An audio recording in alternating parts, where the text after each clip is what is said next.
So the other day, I'm sitting right here in my office and I look at my cameras right in front of me and I see this guy knocking on my door on the back of my building where my Lamborghini Storado was parked. And, at first I'm like, okay, like is this guy delivering something?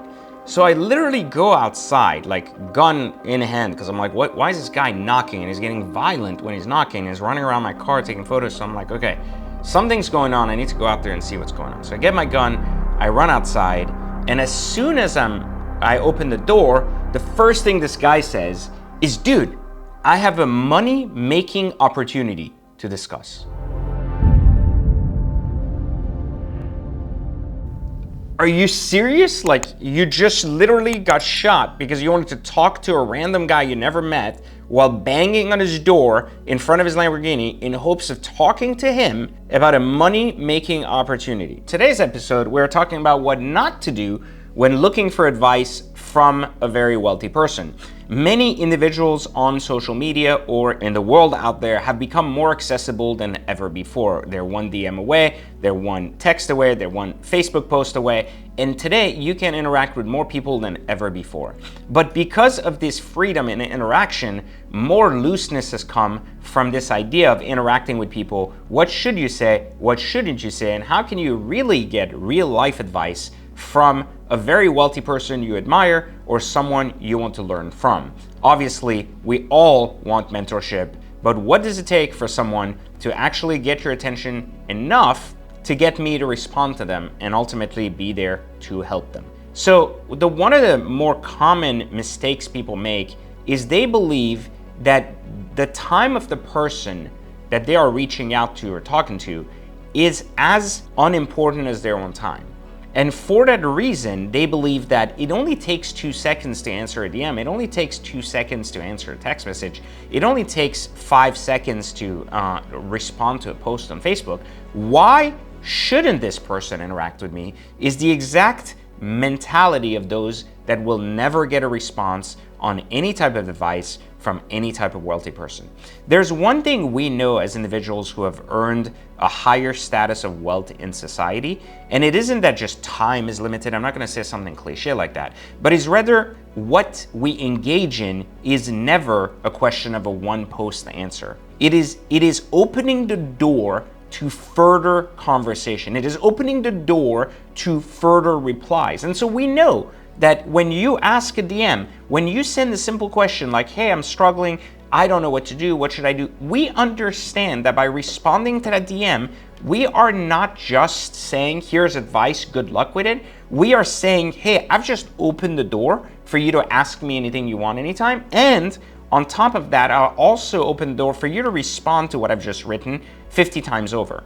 And the problem with that is that it's just that you're not worth it because we don't know you and we don't really think there's any type of commitment you've made to begin with. Think about it. You're not paying us for our time. You haven't come and done anything, and you're not a vendor or someone that works with me somewhere else. Maybe my gardener has done a great job for me for 5 years. He needs a piece of advice. I consider him a friend. I'll talk to him. But what about someone who I've never met, I've never had an interaction with, but now has an expectation of me without giving anything in return?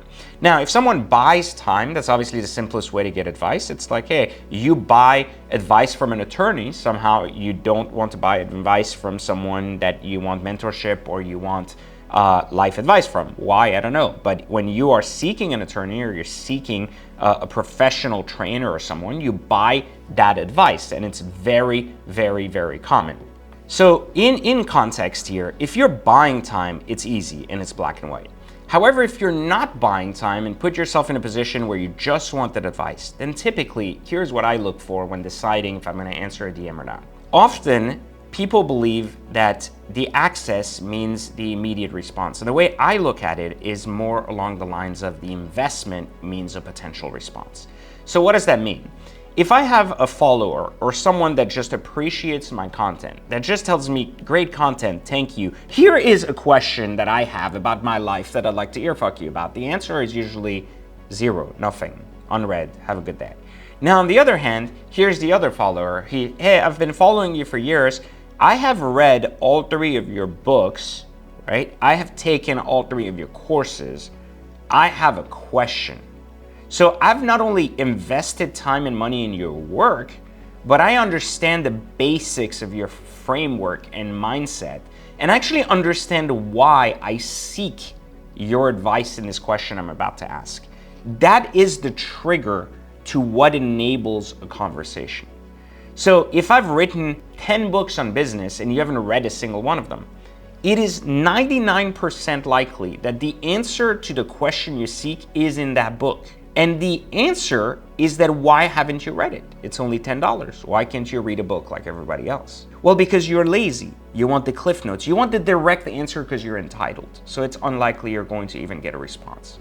On the other hand, you have to think about it as, hey, I've made an investment. I understand the framework. And more than anything else, I understand why I'm asking you specifically for this advice and why you can guide me in the right direction.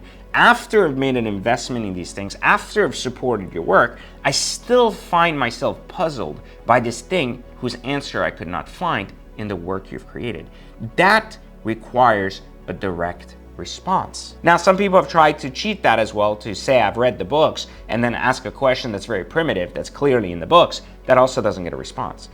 So the correct thought process, I guess, comes down to the question you ask has to be based on merit, based on an investigation of the work and understanding why you're asking the person you're asking it. And if that comes across clearly in the question itself, or in the text you're sending, or in the message you're sending, or in the email you're sending, you will 99% of the time get a response. And that is the way we connect with people. And so individuals who put effort are typically recognized by those who have already lived through that phase of putting that same effort. Individuals who seek to bypass all that and find their own path to success at any cost, regardless of the collateral damage or inconvenience they create, without caring about the aspect of why they're even asking that person that question, then that's a problem. You know, I have people asking me questions about industries I know nothing about. And I'm like, why are you asking me this? Oh, because I thought that's what you did. And I'm like, well, because you did what? You just looked at one Instagram post and thought you knew something about what I did? So again, one of the reasons many people fall for con artists too is because on the internet, they're not focused enough in investigating the work. They're so focused on getting motivated and feeling good about reaching out. Next time you try to reach out to a person who's much wealthier than you try to reach out to someone who's much more accomplished than you, remember those words and they will help you get ahead. Hope you've enjoyed this video. Make sure you let me know if you've had another successful way to reach out to very successful people on the internet and it's worked. I'd love to know your thoughts in the comments, but make sure you like, subscribe, turn on notifications, and I will catch you next time on Watch Trading Academy. As one of the most profitable watch traders in America, I get asked this question a lot. Where do you go to sell your watches? Because buying them seems to be easy, but selling them seems to be the hard part. Well, simply put, I use this tool called Grailzy. See, Grailzy.com is an auction platform where you can list watches that are high-end watches, of course, and get auction bids by real retail buyers, not just industry wholesalers or traders like in Facebook groups. This is a huge opportunity for you as a watch trader or as a watch enthusiast to sell and buy watches via this auction platform. It's safe, it's easy to use, and more importantly, they guarantee the authenticity of each and every watch, giving your buyers or sellers the peace of mind when they're doing their transactions. So make sure you check out Grailzy.com to use this incredible auction platform. And again, don't forget, I never endorse something I don't use or believe in. This has been my motto for the last 10 years, and I can't recommend Grailzy enough. Grailzy. Buy and sell iconic timepieces.